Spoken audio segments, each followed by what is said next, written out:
Welcome back. Let's take a look at some of the code for building our single and multiple hidden layer neural networks. I've already coded a lot of this in advance just to save us time, whereas otherwise if I were to type it all out, we would run out of time before I could get to everything.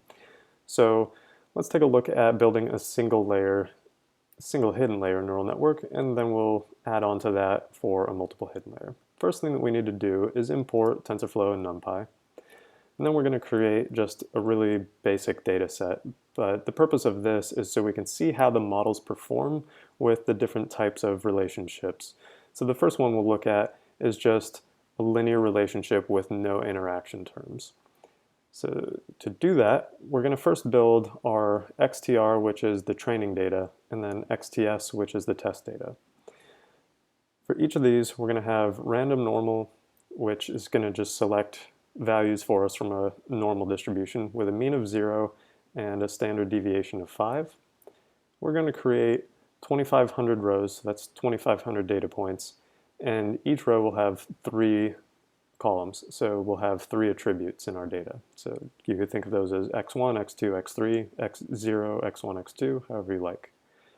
One important thing is before you do that, set the NumPy random seed value to 1, 2, 3, just so that we're on the same page. That way we get the same values, as long as we run everything in the same order.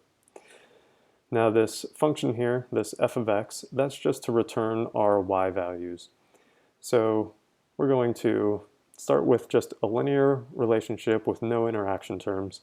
So we're going to use 2 different x values. We're going to have that should actually be x0 here. So we're going to have x1 plus 2x2 minus x0.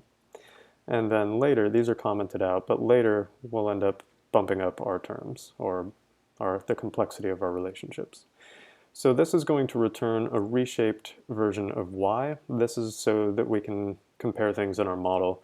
This really basically needs to be a column vector. So the -1 tells it to reshape by whatever the length of our data is after having 1 column. And now we can define the training and test values of y by using our f of x on the XTR and XTS. So if we run that, we can move on to taking a look at creating the model. You'll notice the first portion has something called hyperparameters. So those are the values our model is going to be using for its architecture and overall just its learning. So the first one is learning rate.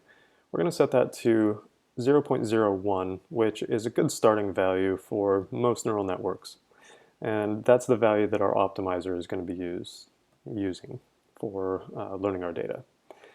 An input is going to be the number of input nodes. Since we created data that has 3 attributes, we're going to set that to 3. So that's the number of nodes for our input layer. And then nnodes 1, that's the number of nodes in our first hidden layer. And in this case, we just have 1s because it's our single hidden layer. So we're going to set that value to 2. And then noutput is the number of nodes in our output layer. We're going to set batch size to 100. And then we're going to create the inputs for into our graph for our data. So the x, we're going to use a placeholder as float32 for its data type. And this placeholder is going to have a shape of none by an input. So the none basically just allows us to use different batch sizes if we want. And then the n input is the number of nodes in our input layer. So it'll expect 3 columns in our data, or 3 attributes. And then the shape, as far as the number of data points, can vary. And then similar for our y. So we have an output is 1, and then we can have any number of values. This actually ties back to this reshaping right here. So without that, then we wouldn't be able to feed this in quite as we want to. And then we're also going to create 2 different functions. So we have create weights and create biases. These are kind of just convenience functions for us to easily create those weights, which we'll see down here. And that way when we create a model with more layers later, it'll be easier to reproduce everything. So if you'll recall using variables, in this case, again for simplicity, we're just using the tf.variable. That way we don't have to set a name for it, as opposed to the get variable, which I actually previously recommended using almost all the time. but for illustrative purposes, the tf.variable is simpler. So for this first function, we're going to use this to create the weights for the nodes in our layers. So the shape argument is going to be the shape of the weights that we should create. So part of that, one dimension of that, is the number of nodes inside of the layer that we're creating the weights for. So we'll pass in the shape, and we need an initializer. So that's going to be a random normal initializer that we're going to be using. So remember that with the variable, we don't actually call an initializer exactly like we did with getVariable. We need to actually pass in some values, which are the initial values, and that's why we're creating this random normal tensor. So we just basically are going to create a matrix or a tensor with random normal values, and we're going to set the standard deviation to 0.1 just so we don't end up with values that are too large. We don't want them to end up over 1. We also don't want them to be too terribly close to 0. So we're going to set the standard deviation to 0.1. And of course this creates that based on the shape that we pass in. And then we'll just create the weight tensor as a variable. And it's a variable because we want to be able to update the values later. So this function will just return W. And then very similarly for biases. For biases, the shape is actually just going to be a rank 1 tensor, so you can think of it more as a vector, and it's going to have the number of nodes inside of the layer. So we just want one bias value for each node in a layer. And so same thing, it'll create a variable and it'll return it for us. So here we're going to assign the weights we want for our model, and since we only have one hidden layer, then we need to create the weights for that hidden layer. We're going to call those W1. And by the way, we're just storing these inside of a dictionary. So that's W1, so we'll call create weights. And then here's the shape that we're passing in. So we'll pass that in square brackets, and we're going to have n input and n nodes 1. So the first dimension is always going to be the number of nodes that we have in a previous layer. And in this case, the previous layer is our input layer. So we just want that to be an input, which is the number of attributes we have. And then the second dimension will be the number of nodes in this layer. And then our very next layer will be the output. So we're going to call that WOut, create weights. And again, remember the first dimension needs to be the number of nodes in the previous layer. So that's why we're using nodes 1 as the first dimension. And then an output, which in our case is just a 1. So that'll create a dictionary of weights for us, and we can use those inside of our model. And very similarly, we're going to assign biases.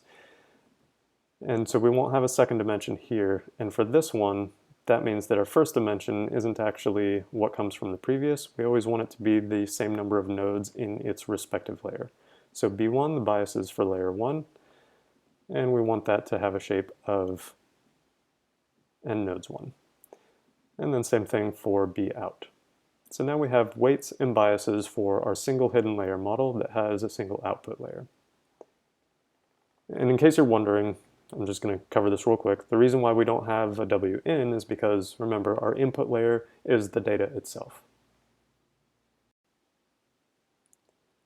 Now that we've created the weights and biases for our model, first thing that we need to do is define the forward propagation portion of the neural network. So forward propagation is just the portion where we feed a data batch in, and then that feeds through the network in a forward direction. So it goes from the input to the output, and after that is where we're going to compute our loss and then back propagate in order to update all of the parameters in our model based on that loss.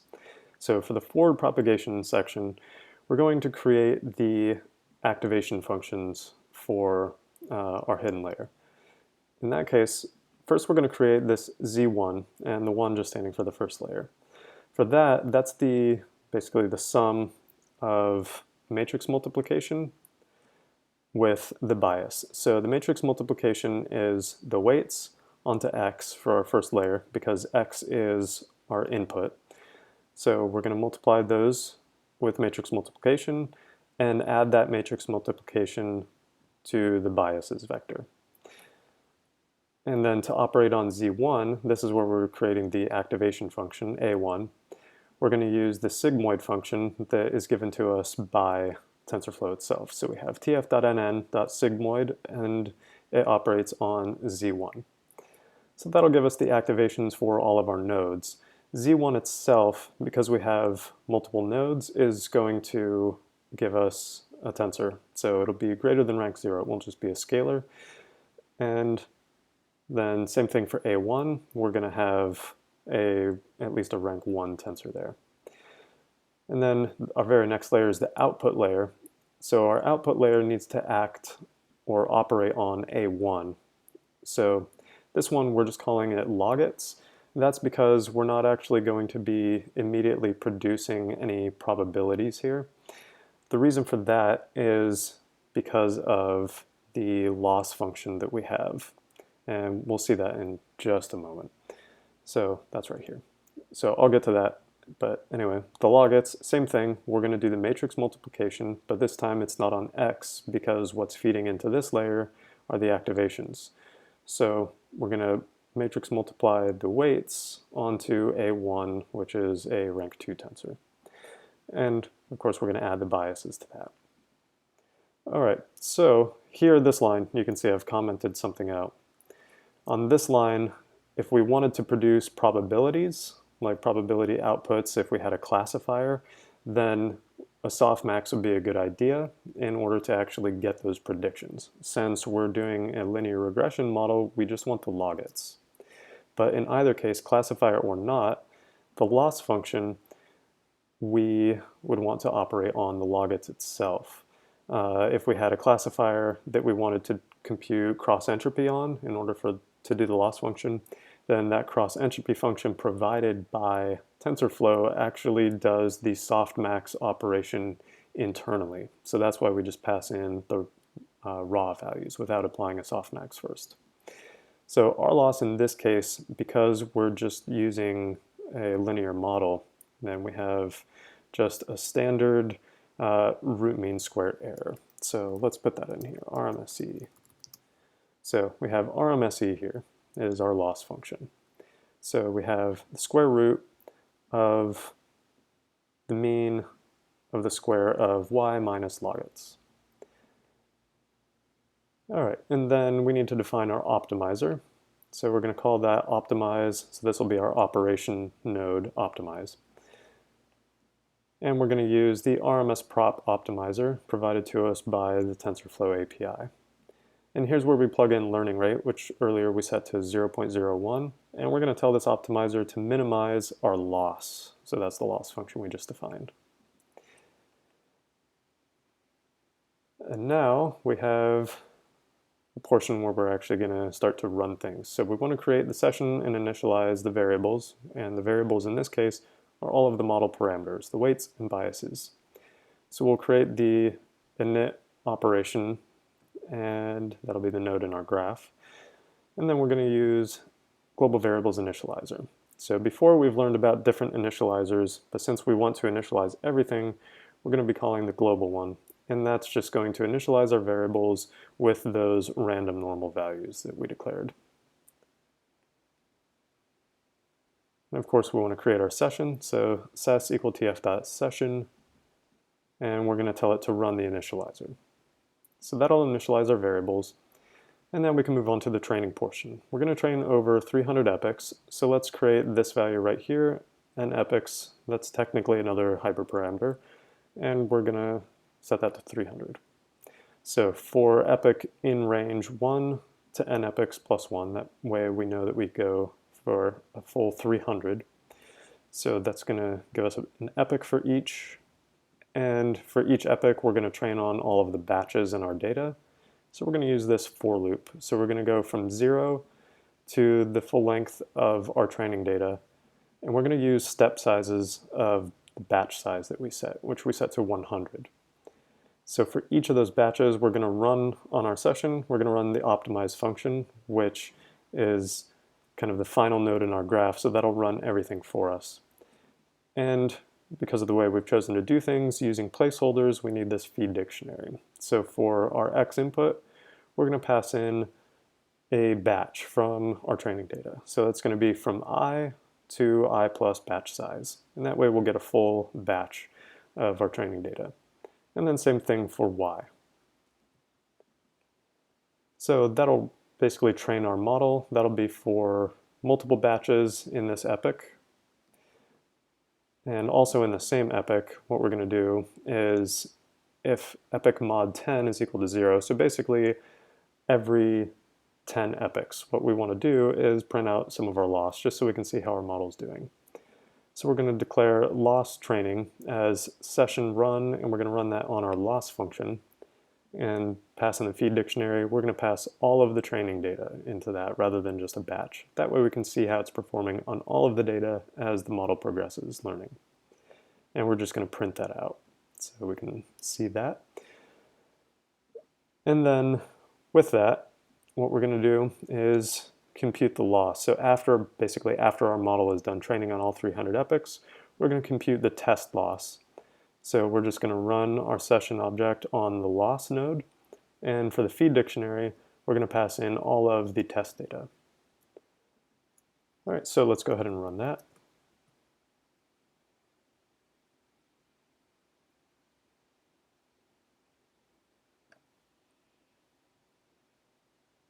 Okay, so you can see that our test loss is 0.863.